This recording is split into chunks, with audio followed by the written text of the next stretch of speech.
Welcome to UGC EPG Pathshala. I am Unita Sachidanand from Department of East Asian Studies. Paper 3, 100 Poets, 1 Verse. Module 17, Poem 46 to 48.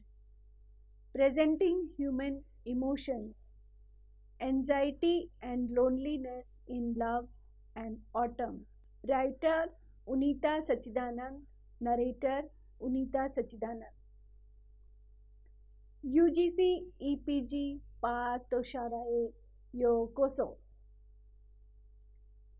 Deri Daigaku Higashi Asia Kenkyu Kano Unita Sachidanand Toto Mohoshimasu. Paper 3, Hyakunin Issue. Module 17, Uta 46 から48まで。人間の感情を表す。恋の不安、秋の寂しさ。書き手、ウニタ・サチダナンド。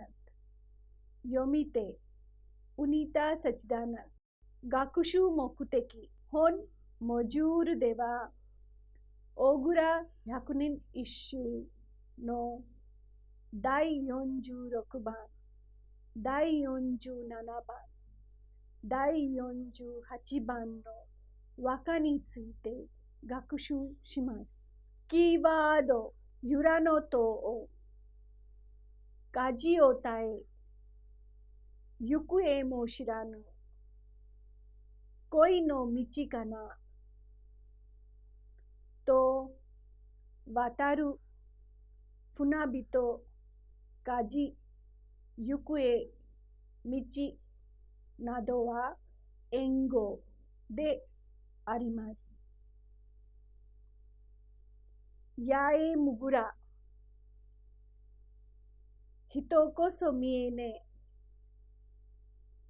秋は木にけり、黄金秋、秋は石爆の季節。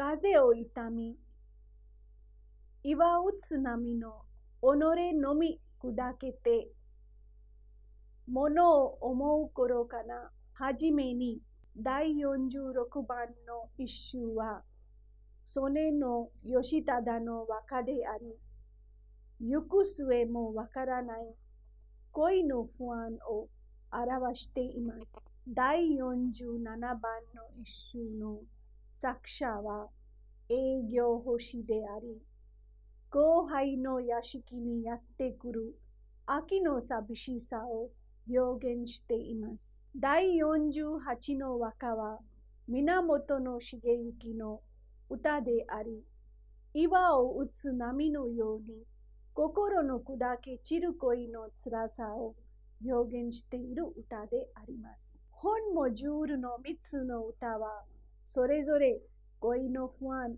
秋の寂しさを描いています。まず46の歌ですが、歌を読みます。由良の塔を渡る船人、舵を耐え、行方も知らぬ恋の道かな。この歌を旧仮名遣いで書くと、由良の塔を渡る船人、舵を耐え、行方も知らぬ恋の道かなとなりますが、ここに気をつけなければならないところは2箇所にあります。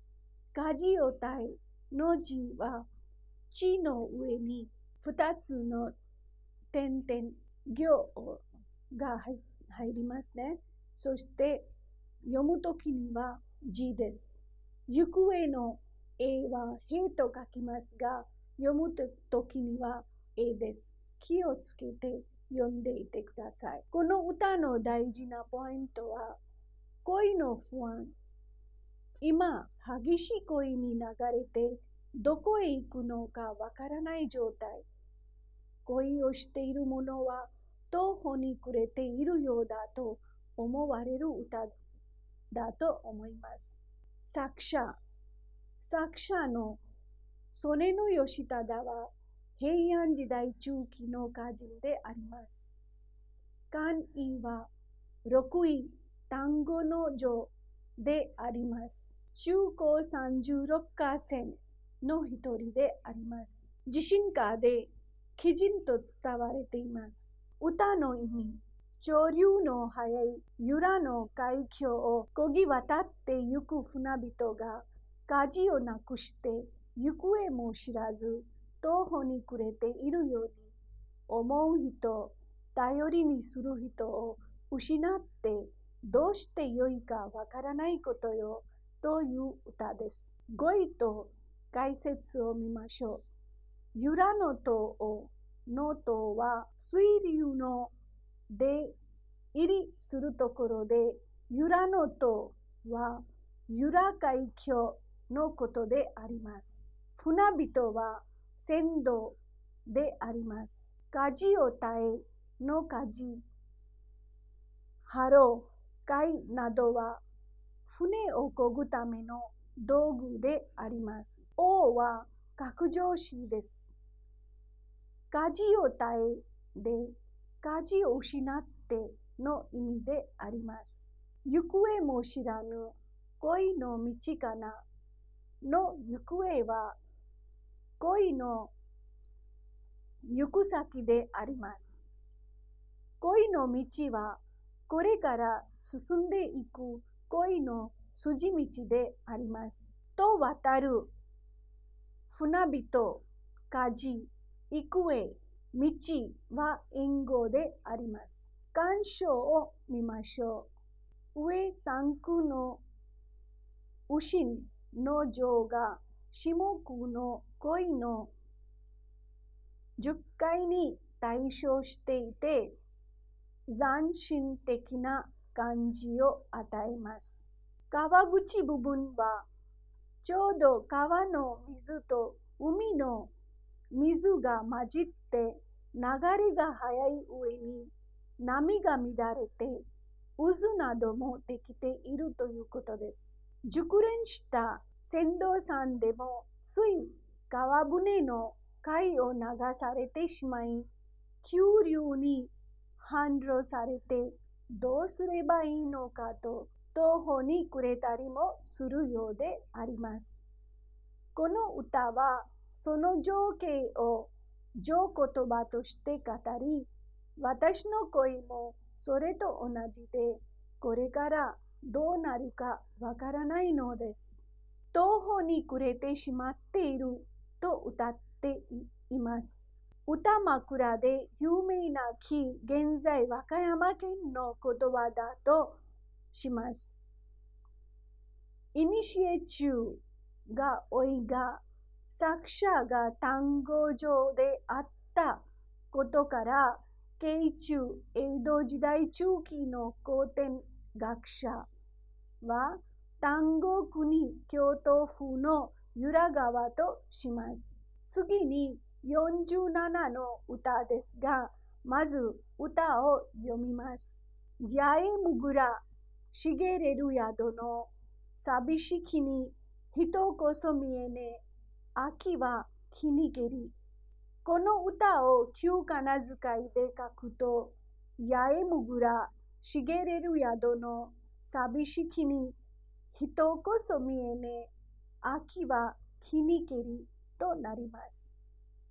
両方現代語と旧仮名遣いで書きましたが、両方を見て理解して読んでいってください。この歌の大事なポイントを見ましょう。辛い、寂しい気持ちの歌であります。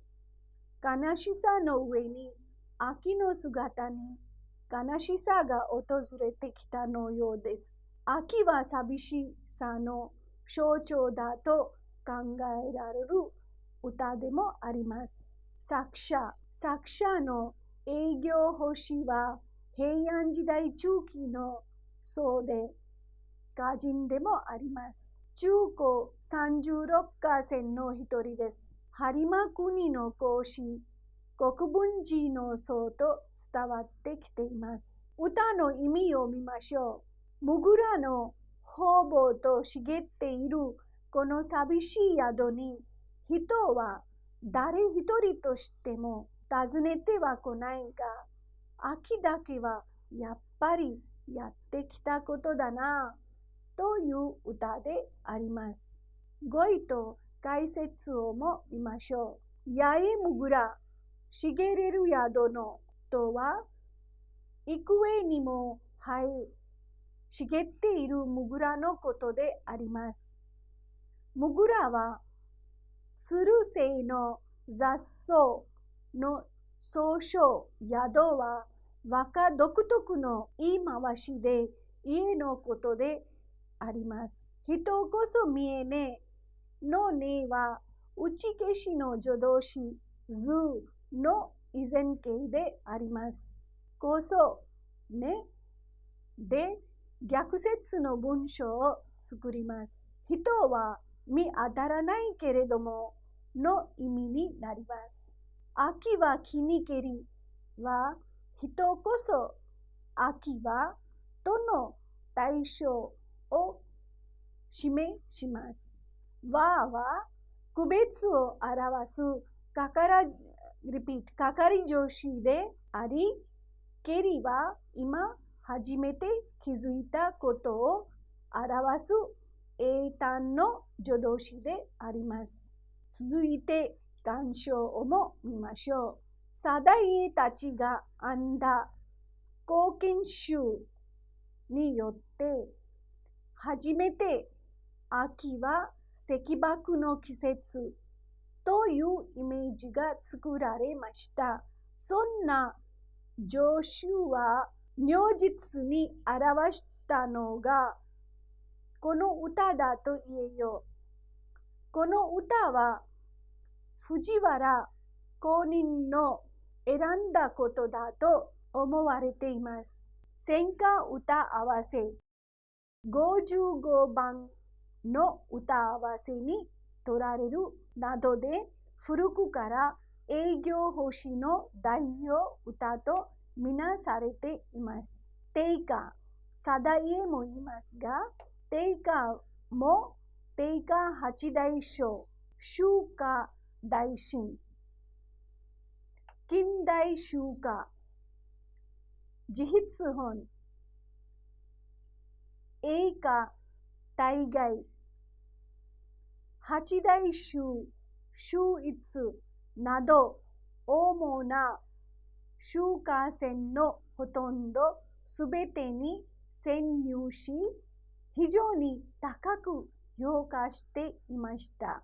次に48の歌に入ります。これからその歌を読みましょう。風を痛み、岩打つ波の己のみ砕けてものを思う頃かな。この歌を旧仮名遣いで書きました。風を痛み、岩打つ波の己のみ砕けてものを思う頃かなとなりますが、ここに気をつけていなければならない場所は2箇所です。岩のところにははと書きますが、読むときにはわとなります。思うのところに思うと書きますが、読むときに思うと読みます。気をつけて読んでいてください。もう一度読みます。風を痛み、岩打つ波の己のみ砕けてものを思う頃かな。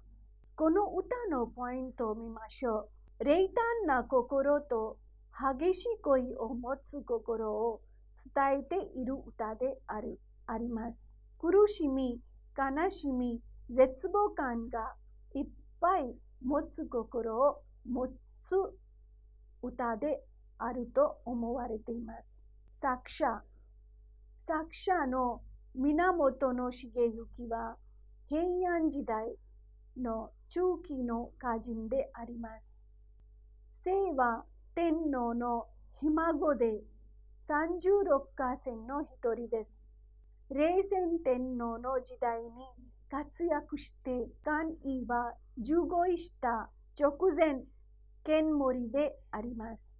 歌の意味を見ましょう。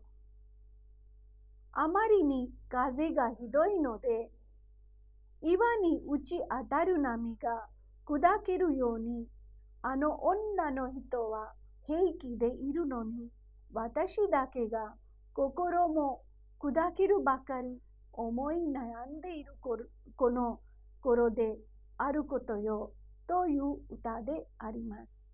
語彙と解説をも見ましょう。風を痛みでは、A を B みで原因、理由を表します。A が B なので、の意味であります。A は名詞、B は形容用詞の語感であります。いたしは、ほどが甚だしいことを表す形容詞であります。風を痛みで、風が激しいのでの意味であります。岩打つ波のは、比喩を表す格助詞であります。岩を打つ波がするようにの意味であります。作者の思いを全く意に介さない女性の心を不動の動かないね。不動の岩に例えられています。ここまでが上言葉であります。己のみ砕けて物を思う頃かな。ののみは限定の副助詞であります。岩が、repeat、波が岩に当たって砕けるという力強い風景描写に、自分の気持ちだけが粉々に打ち砕かれ、悩み苦しむ心理描写を重ねることで、一人ではどうすることもできない絶望的状態を表現している歌です。早速、鑑賞をも見ましょう。相手の女が岩のように冷淡で、自分はその岩に当たって砕け散る波のように、知事に悩み苦しんでいるという。自分の強く激しい恋心を自覚し、そして砕け散ってしまった悲しみが十分に含まれています。地方勤めの旅の途中で、岩に砕け散る波の様子を目の当たりにしたのでしょうか。寒々しくも激しい情景が目に浮かぶようであります。結論、この17番目のモジュールの中に3つの歌が含まれています。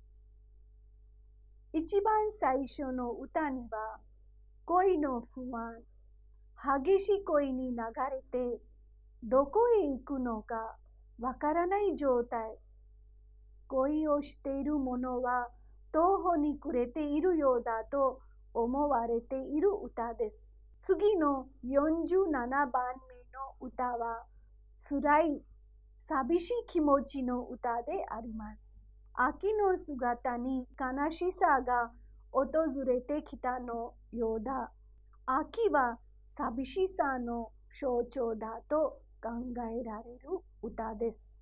3番目の歌、48番目の歌ですが、冷淡な心と激しい恋を持つ心を伝えている歌です。苦しみ、悲しみ、絶望感がいっぱい持つ心の歌ですと、皆さんよくこの3つの和歌をよく理解して楽しんでいてください。以上です。